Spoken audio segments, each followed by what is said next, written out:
Hello friends, exam times D के YouTube channel में आपका स्वागत है। आज हम लोग देखने वाले हैं second year BA, BSc, BCom सभी के लिए इम्पोर्टेंट उद्यमिता विकास यानी कि इंटरप्रेन्योरशिप डेवलपमेंट के क्वेश्चन पेपर का सॉल्यूशन। और अगर आपको इसी प्रकार के और भी क्वेश्चन पेपर को देखना है तो इस वीडियो के डिस्क्रिप्शन में उनका लिंक मिल जाएगा, वहाँ से जाके आप देख सकते हैं। तो आइए देखते हैं इस प्रश्न पत्र में किस प्रकार के प्रश्न पूछे गए थे और उनका सॉल्यूशन क्या होने वाला है। तो यहाँ पे महत्वपूर्ण निर्देश यानी इंपॉर्टेंट इंस्ट्रक्शंस दिए गए हैं जिनको आप वीडियो पॉज करके देख सकते हैं। और हम लोग चलते हैं डायरेक्ट क्वेश्चंस में और क्वेश्चंस का सॉल्यूशन देखते हैं। ये है पार्ट फर्स्ट इंटरप्रेन्योरशिप डेवलपमेंट यानी उद्यमिता विकास का। और क्वेश्चन नंबर फर्स्ट इसमें पूछा गया है। क्वेश्चन नंबर फर्स्ट यहाँ से पूछा गया है, उद्यमिता शब्द किस भाषा से लिया गया है? तो ये फ्रेंच भाषा से लिया गया है, इसका ऑप्शन नंबर डी करेक्ट हो जाएगा। अगला है क्वेश्चन नंबर 2 जिसमें पूछा गया है, उद्यमिता शब्द का प्रयोग सर्वप्रथम किसने किया था? तो इसका राइट आंसर हो जाएगा सी ऑप्शन, जिसमें लिखा है रिचर्ड कैंटिलोन। और इसी से संबंधित एक प्रश्न पूछा जाता है कि उद्यमी उद्योग का कप्तान होता है, या कथन किसका है? तो ये पीटर एफ ड्रकर का कथन है। अगला प्रश्न क्रमांक 3 जिसमें कि पूछा गया है, परंपरागत समाज में उद्यमी होता है, तो उद्यमी कैसा होता है?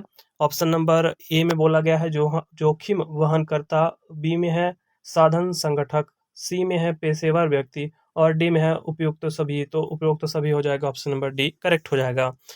अगले प्रश्न की ओर चलते हैं। अगला प्रश्न क्रमांक 4 जिसमें कि पूछा गया है, विकासशील अर्थव्यवस्था में उद्यमी होता है, तो कैसा होता है? जोखिम वहन करता, साधन संगठक, पेशेवर व्यक्ति। ऑप्शन नंबर डी करेक्ट हो जाएगा क्वेश्चन नंबर 4 का भी।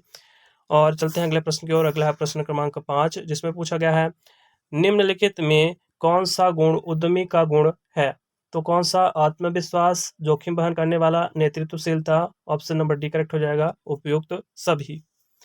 और नेक्स्ट है क्वेश्चन नंबर 6 जिसमें पूछा गया है, उद्यम उत्पादन का बिंदी बिंदी उपादान है, तो कौन सा उपादान है? पांचवा उपादान है, ऑप्शन नंबर डी करेक्ट हो जाएगा। पहला भूमि है, दूसरा श्रम, तीसरा पूंजी, चौथा संगठन और पांचवा है उद्यम। अगला है प्रश्न क्रमांक 7 जिसमें पूछा गया है, वित्त प्रबंध का उद्देश्य है, तो इसका क्या उद्देश्य होता है? लाभ अधिकमीकरण, संपत्ति अधिकतमीकरण और सी में है प्रतिफल अधिकतमीकरण। तो उपयुक्त सभी हो जाएगा, करेक्ट ऑप्शन नंबर डी।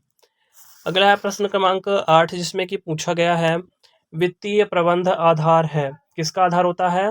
व्यावसायिक सफलता का, प्रबंध की कुशलता का, उद्यमीय सफलता का। ऑप्शन नंबर डी करेक्ट हो जाएगा, उपयुक्त सभी। अगला है प्रश्न क्रमांक 9 जिसमें कि पूछा गया है, उद्यमी को उद्यमशीलता के मार्ग में आने वाली समस्याओं के लिए अपनाना चाहिए। निर्माण प्रक्रिया, परिसमापन प्रक्रिया, समाधानमूलक प्रवृत्तियां या उपयुक्त सभी। तो ऑप्शन नंबर डी करेक्ट हो जाएगा। अगला प्रश्न क्रमांक 10 जिसमें पूछा गया है, उद्यमियों की समस्याओं में शामिल नहीं है, तो the following is not included in problems of entrepreneurs. तो कौन सा शामिल नहीं है? काले धन की समस्या। ऑप्शन नंबर बी करेक्ट हो जाएगा क्वेश्चन नंबर 10 का।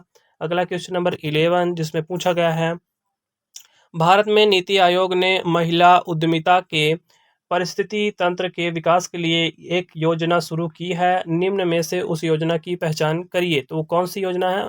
महिला सशक्तिकरण मंच यानी वुमेन इंटरप्रेन्योरशिप प्लेटफॉर्म, इसको शॉर्ट में WEP के नाम से जाना जाता है। अगला है प्रश्न क्रमांक 12 जिसमें पूछा गया है, मध्य प्रदेश महिला आर्थिक विकास निगम की स्थापना किया गया था, किस वर्ष स्थापना किया गया था इसकी? तो 1988। ऑप्शन नंबर बी करेक्ट हो जाएगा, 1988। अगला है प्रश्न क्रमांक 13 जिसमें पूछा गया है, मध्य प्रदेश आदिवासी वित्त एवं विकास निगम की स्थापना कब हुई थी? तो ये हुई थी 29 सितंबर 1994। ऑप्शन नंबर सी करेक्ट हो जाएगा। अगला है प्रश्न क्रमांक 14 जिसमें पूछा गया है, परियोजना प्रतिवेदन में सम्मिलित होता है, तो कौन कौन से सम्मिलित होता है? निर्माण प्रक्रिया, लाभ की गणना, वस्तु की बाजार स्थिति, उपयुक्त तो सभी। ऑप्शन नंबर डी करेक्ट हो जाएगा। अगला है प्रश्न क्रमांक 15 जिसमें पूछा गया है, परियोजना तैयार की जाती है किसके द्वारा? प्रवर्तकों द्वारा, प्रबंधकों द्वारा, उद्यमियों द्वारा। तो ऑप्शन नंबर डी करेक्ट हो जाएगा, सभी के द्वारा, इन सभी के द्वारा। अगला है प्रश्न क्रमांक 16 जिसमें पूछा गया है, परियोजना प्रतिवेदन सारांश है, किसका सारांश होता है? तथ्यों का, सूचनाओं का, विश्लेषण का। ऑप्शन नंबर डी करेक्ट हो जाएगा, ये सभी। अगला प्रश्न क्रमांक 17 जिसमें पूछा गया है कि हाल ही में प्रधानमंत्री मोदी जी द्वारा बैंक शुरू किया गया लघु उद्यमियों को ऋण उपलब्ध कराने हेतु, तो एक योजना शुरू की गई थी, वो कौन सी योजना थी? प्रधानमंत्री मुद्रा योजना। तो उसी के बारे में ये पूछा जा रहा है। ऑप्शन नंबर ए करेक्ट हो जाएगा, प्रधानमंत्री मुद्रा बैंक। अगला है प्रश्न क्रमांक 18, जिसमें पूछा गया है व्यावसायिक विचारों के स्रोत हैं कौन कौन से? वर्तमान उद्यमी, ग्राहक, वर्तमान श्रृंखलाएं या उपयुक्त तो सभी। करेक्ट हो जाएगा क्वेश्चन नंबर 18 का। अगला है क्वेश्चन नंबर 19, प्रश्न क्रमांक 19, जिसमें पूछा गया है सृजनात्मकता उद्यमी के संगठनात्मक जीवन का एक अंग होता है। कैसा अंग होता है? महत्वपूर्ण अंग होता है। ऑप्शन नंबर बी करेक्ट हो जाएगा। अगला है प्रश्न क्रमांक 20, जिसमें पूछा गया है सामान्यता सृजनात्मकता संबंधित होती है, किससे संबंधित होती है? अपसारी सोच से, यानी भिन्न सोच, जिसको हम बोल सकते हैं divergent thinking. Option number D correct हो जाएगा क्वेश्चन नंबर 20 का। अगला प्रश्न क्रमांक 21, जिसमें पूछा गया है कि सामान्यतः व्यवसाय योजना के कितने प्रकार होते हैं? तो 4 प्रकार होते हैं। ऑप्शन नंबर ए करेक्ट हो जाएगा इसका। अगला प्रश्न क्रमांक 22, जिसमें पूछा गया है व्यवसाय योजना के घटक क्या हैं? तो कौन कौन से घटक होते हैं? विपणन रणनीति, विक्रय रणनीति, कार्यकारी सारांश, उक्त सभी। ऑप्शन नंबर डी करेक्ट हो जाएगा। अगला प्रश्न क्रमांक 23, जिसमें पूछा गया है उद्यमिता के लिए नव प्रवर्तन है, कैसा है? आवश्यक है, ऐच्छिक है, वैकल्पिक है, अनावश्यक है। तो इसका ऑप्शन नंबर ए करेक्ट हो जाएगा, आवश्यक है।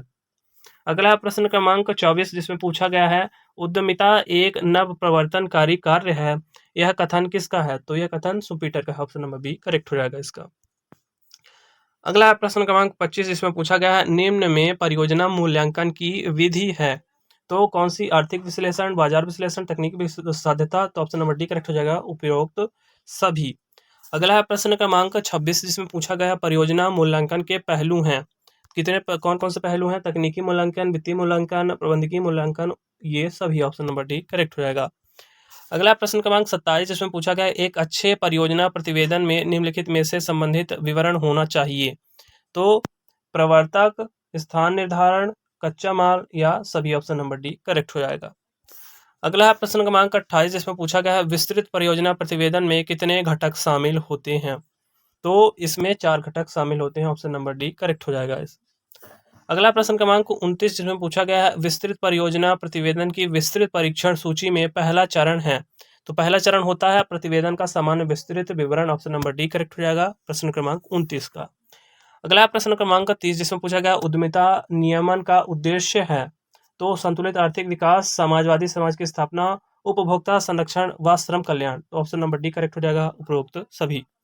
अगला प्रश्न क्रमांक 31, जिसमें पूछा गया उद्यमिता नियमन में सहायक है, तो कौन सा सहायक होता है? आर्थिक नियोजन। Option number A correct. क्रमांक 31 में थोड़ा डाउट है, आप देख लीजिएगा, मेरे हिसाब से इसका ऑप्शन नंबर ए करेक्ट होना चाहिए। अगला प्रश्न क्रमांक 32, जिसमें पूछा गया है जिला उद्योग केंद्र का कार्य है, तो क्या कार्य होता है? उद्योगों के लिए वित्त उपलब्ध कराना। ऑप्शन नंबर बी करेक्ट हो जाएगा। चलते हैं प्रश्न क्रमांक 33 की ओर। अगला प्रश्न क्रमांक 33, जिसमें पूछा कि जिला उद्योग केंद्र कौन सी संस्था है, कैसी संस्था है? एक सरकारी संस्था है। ऑप्शन नंबर ए करेक्ट हो जाएगा। अगला प्रश्न क्रमांक 34, जिसमें पूछा गया है सूक्ष्म लघु और मध्यम उद्यमों के लिए राष्ट्रीय बोर्ड की साल में हर बिंदी बिंदी महीने में एक बार बैठक होती है, तो हर 6 महीने में एक बार बैठक होती है। ऑप्शन नंबर ए करेक्ट हो जाएगा। अगला प्रश्न क्रमांक 35, जिसमें पूछा गया छोटे उद्योगों के लिए वार्षिक कारोबार की सीमा क्या है, तो 5 करोड़ रुपए से कम। ऑप्शन नंबर बी करेक्ट हो जाएगा प्रश्न क्रमांक 35 का।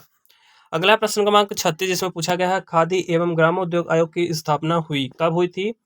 1956 में।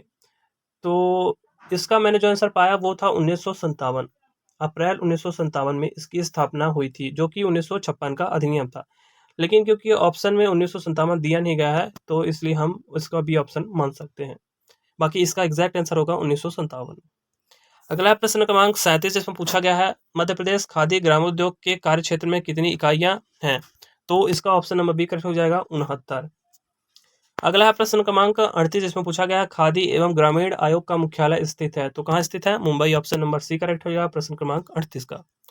अगला प्रश्न क्रमांक 39, जिसमें पूछा गया है राष्ट्रीय लघु उद्योग निगम की स्थापना कब हुई थी, तो प्रश्न क्रमांक 39 का ऑप्शन नंबर बी करेक्ट हो जाएगा 1955 में। अगला है प्रश्न क्रमांक 40, जिसमें पूछा गया है राष्ट्रीय लघु उद्योग निगम का मुख्यालय कहाँ स्थित है, तो Noida Uttar Pradesh. Option number A correct हो जाएगा प्रश्न क्रमांक 40 का। अगला है प्रश्न क्रमांक 41, जिसमें पूछा गया है NSRC की शाखाएं कितने शहरों में हैं? यानी नेशनल स्मॉल इंडस्ट्रियल कॉरपोरेशन। तो इसकी शाखाएं 8 शहरों में है। ऑप्शन नंबर ए करेक्ट हो जाएगा प्रश्न क्रमांक 41 का। अगला है प्रश्न क्रमांक 42। इसमें पूछा गया है निम्नलिखित में से किस वर्ष भारत सरकार औद्योगिक नीति संकल्प नहीं लाई गई? तो 1965 में नहीं लाई गई थी, तो इसका सी ऑप्शन करेक्ट हो जाएगा। अगला प्रश्न क्रमांक 43 जिसमें पूछा गया है लघु व्यवसाय में निम्न में से कौन सी समस्याएं आती है? तो कच्चा माल, वित्त, प्रबंधकीय कौशल, उक्त सभी ऑप्शन नंबर डी करेक्ट हो जाएगा। अगला प्रश्न क्रमांक 44 जिसमें पूछा गया है निम्न में से कौन सा व्यवसायिक इकाई के आकार को मापने में उपयोग में लाया जा सकता है? तो व्यवसाय में लगे व्यक्तियों की संख्या, व्यवसाय में किया गया पूंजी विनियोग, व्यवसाय का टर्नओवर, उपयुक्त सभी ऑप्शन नंबर डी करेक्ट हो जाएगा, उक्त में सभी। अगला प्रश्न क्रमांक 45 में पूछा गया है सिडबी की स्थापना कब हुई? तो कब हुई थी? 2 अप्रैल 1990 ऑप्शन नंबर बी करेक्ट हो जाएगा। अगला प्रश्न क्रमांक 46 इसमें पूछा गया है सिडबी की स्थापना किसकी सहायक कंपनी के रूप में की गई थी? तो IDBI, industrial development bank of India, IDBI। तो ऑप्शन नंबर ए करेक्ट हो जाएगा। अगला प्रश्न क्रमांक 47 इसमें पूछा गया अनुसूचित बैंक के कार्य हैं। तो क्या क्या कार्य होते हैं? निक्षेप स्वीकार करना, ऋण प्रदान करना, एजेंसी संबंधी कार्य। ऑप्शन नंबर डी करेक्ट हो जाएगा, उपयुक्त सभी। अगला प्रश्न क्रमांक 48 इसमें पूछा गया है राज्य सरकारें लघु उद्योगों को अनुदान देती हैं। तो तकनीकी ज्ञान हेतु, ब्याज हेतु, परिवहन हेतु, उपयुक्त सभी। ऑप्शन नंबर डी करेक्ट हो जाएगा। अगला प्रश्न क्रमांक 49 इसमें पूछा गया है प्रधानमंत्री रोजगार योजना के अंतर्गत उद्यमी से कितनी मार्जिन मनी अपेक्षित होती है? तो 5 से 16%, 16.25% तक होती है, तो हम इसका डी ऑप्शन मान सकते हैं। अगला है प्रश्न क्रमांक 50 जिसमें पूछा गया है रानी दुर्गावती योजना कब से प्रारंभ की गई? तो इसका करेक्ट आंसर हो जाएगा ऑप्शन नंबर बी, 1 अप्रैल 2003। तो अगर आपको वीडियो पसंद आए तो एक लाइक कर दीजिएगा। इसी प्रकार का वीडियो देखने के लिए आप चैनल से जुड़ सकते हैं, चैनल को सब्सक्राइब कर सकते हैं। Thank you for watching the video. जय हिंद।